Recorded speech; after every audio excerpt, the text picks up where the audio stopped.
Hi everyone, this is Mr. Glazer. We're talking about a group called the Populist Party today.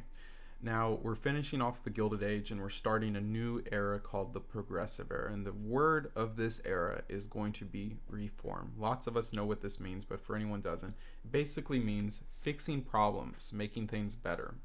So, this is a point in American history where Americans decide, let's make things better, let's fix lots of these problems that we have in society. So during the Gilded Age, this period we've been talking about, there were all sorts of problems with industrialization happening, with the switch from farming to manufacturing, and more factories are being built. Urbanization is happening. More people are moving to the cities. We find that workers are being treated unfairly. They're being paid low wages, working long hours in unsafe conditions. Kids are being abused in the work that they have to do with child labor. The environment's getting polluted and dirty. There's widespread corruption with political machines taking kickbacks on public contracts. People aren't helping immigrants assimilate and do very well. So Americans start to see these problems and decide, let's fix these problems, let's reform these. And that is going to represent our progressive era, which is just an era of reform, fixing problems. And we can also look at the root of this word, progressive. The root of it is progress or progress. So we are making progress as society. We are improving, we're becoming better. But before we can get to that point, there's one more little background piece of information we need to know, which is about a group of farmers that we're going to call the Populists, and they have a few problems we're going to look at. So, a few problems farmers have.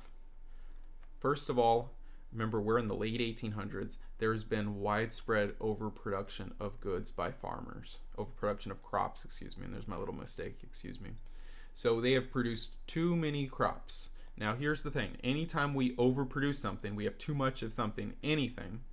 If we have too much of anything, prices always go down. If there's too many things available, it's too easy to get something, it's not worth as much. So prices of food go down. That hurts them. That hurts their ability to make money, to sell these fruits, vegetables, crops, whatever, to make more money. So they're having problems there. The railroad industry, remember the railroads are being built all over the country. They're connecting the east where all the cities are in places like New York and Jersey and such, that are going over west to the more undeveloped areas, the rural areas, the Great Plains and cities that are being started over there.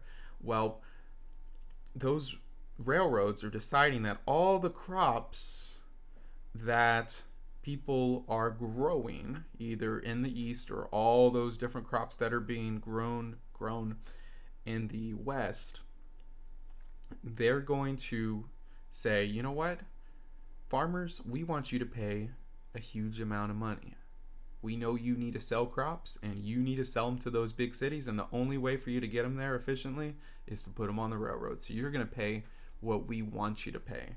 So prices for shipping crops skyrocket. They go so high, which hurts farmers' ability to make money. They're already hurting because prices of crops are going down in general from overproduction, but also railroads are charging them so much money. And on top of that, insects are destroying a lot of their crops. New insects like cicadas and locusts are coming back, which destroy crops. So farmers are having lots of problems. So what do? They look for help. They look for help from big businesses, but big businesses like the railroad companies have no reason to help them. They are making so much money. They try to negotiate with them. It doesn't work. The railroad industry, railroad companies have all the leverage. They have all the power. So they look to politicians, people that might be able to change the law and stop this from happening. But the Republicans and the Democrats are all pretty much corrupted by big businesses during the Gilded Age. Remember, they're able to just bribe politicians, give them money, and basically control them. That's a big problem of the Gilded Age. Lots of these politicians are corrupt and take money, so they don't want to help the farmers because they're in the pockets of the railroad industry. The railroad industry kind of controls this whole thing. It's an era of win. Big businesses and politicians are very corrupt and just care about profits for the most part. So farmers really have no one to look to except for themselves, and that's what they're going to do. So if no one will help them, they're going to decide, you know what? No Democrats, no Republicans, no politicians want to help us. You know what? We'll become our own politicians. We'll create what we call a third party, not the first party, the second party, the Democrats and the Republicans, but a third party, a different choice. In this third party are going to be what we call the Populist Party. Now the word populist is just it just means an ordinary person, and usually an ordinary person that wants to make a change. So these farmers are ordinary people. They're populists that want to go out and make a change. And of course, they are a party of farmers for the most part. And here's our farmers. So they have lots of goals, but we're going to look at just a few of them. So when they're running for president, and they're going to run for president, they're going to decide, you know what, let's have an income tax. That way, the amount of money that people contribute will be more equitable, will be more equal. The people at the top, all those big businesses and wealthy people that work for these big businesses, are going to have to pay the most. And that'll make things more equal. All those people that are hurting us, screwing us over, they should pay the most. So that income tax that we have today, the idea comes from these farmers, these populists. They also decide, let's have something called a direct election of senators. At this time, remember, senators are the people that are going to create laws. They're creating laws for the government. And who is controlling those senators? The big businesses, the railroad industry, the steel industry. They're all getting bribes. Well, at this time, senators weren't elected by the people. They were elected by the state, and the state was just as corrupt as any other part of the government during the Gilded Age. So they're going to say, you know what, let's change these rules. Let's stop senators from being elected by their own state legislatures, and instead have the people directly elect them, have the people directly vote for them. Then we could pick people that aren't going to be corrupt and pick people that are actually going to help us out, have people that actually represent us. And then third, they wanted something called a secret ballot. So when you voted before, it wasn't secret in a lot of places in the United States. Now our ballots, our votes, well, now they are today, they're secret. But what the farmers wanted was the same thing that we have today. They wanted a secret ballot. So remember, at this time, people could see who you voted for, and they can intimidate you and threaten you if you vote the wrong way. Political machines who got their party by giving got their power by giving services to the poor and the immigrants, and then stole money from the taxpayers through kickbacks.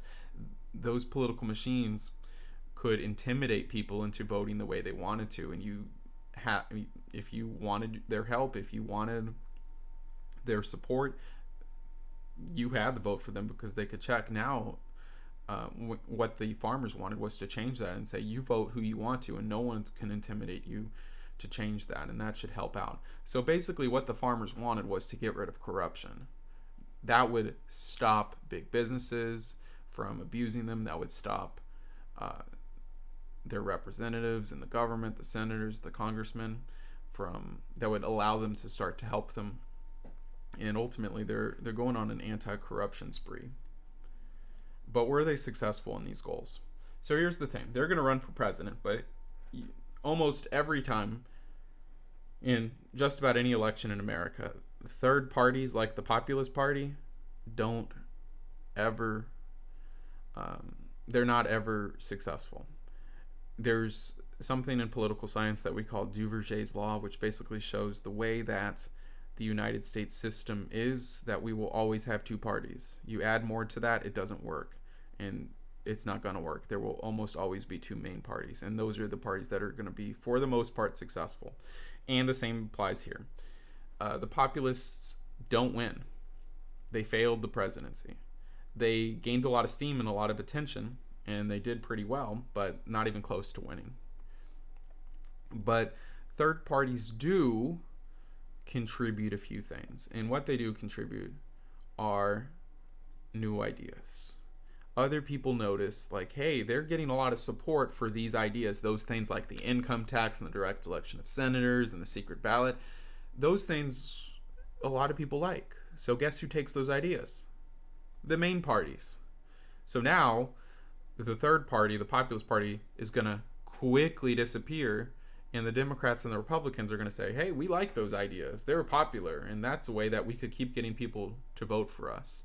So third parties aren't successful in actually winning, but they do usually contribute new ideas that become more mainstream, which is why all three of those things that they wanted have occurred today in 2020. So, like we said, the two main ideas that are going to come from the populists, even though the populists quickly disappear, are going to be the income tax, where you are taxed based on how much money you make, and the direct election of senators, where the senators that elect us, the senators that are elected, we get to vote for them. We are the people that choose who our representatives are. And a new group called the Progressives, and they're not going to really be their own party. They're going to be in one of the two major parties.